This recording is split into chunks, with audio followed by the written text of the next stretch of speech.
Symptoms of the highly contagious virus include diarrhea, vomiting, nausea, and stomach pain. According to data from the Centers for Disease Control and Prevention, norovirus appears to be at a seasonal peak.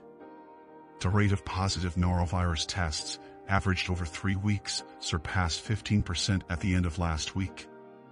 This is the highest temperature since late March 2022. Norovirus is also known as the stomach flu, but it is unrelated to the influenza virus.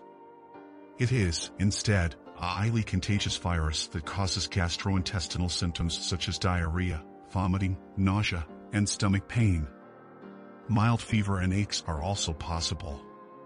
It only takes a few virus particles to make someone sick, and they spread easily through hands, surfaces, food, and water.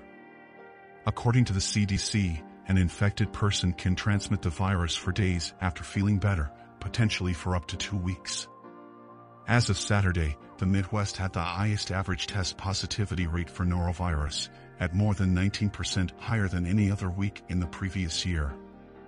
The CDC monitors norovirus outbreaks through a network of 14 state health departments. Although data from the network lags, the most recent tally indicates that state health departments reported 25 outbreaks in the first week of January, the most since May. There were 225 norovirus outbreaks reported to the CDC between August and early January, compared to 172 during the same period last season. Norovirus outbreaks and reported cases from both state health departments and clinical laboratories are increasing but remain within the expected range for this time of year, CDC spokesperson Kate Krusek said.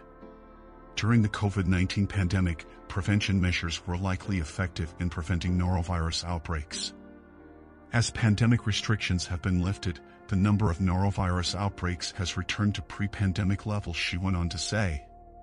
The norovirus is the leading cause of foodborne illness in the United States. Fruits and vegetables can become contaminated if they are grown or washed in contaminated water. If harvested from contaminated water, oysters, too, pose a norovirus risk. A multi-state outbreak of norovirus was linked to raw oysters from Texas in December, with nearly 300 cases reported.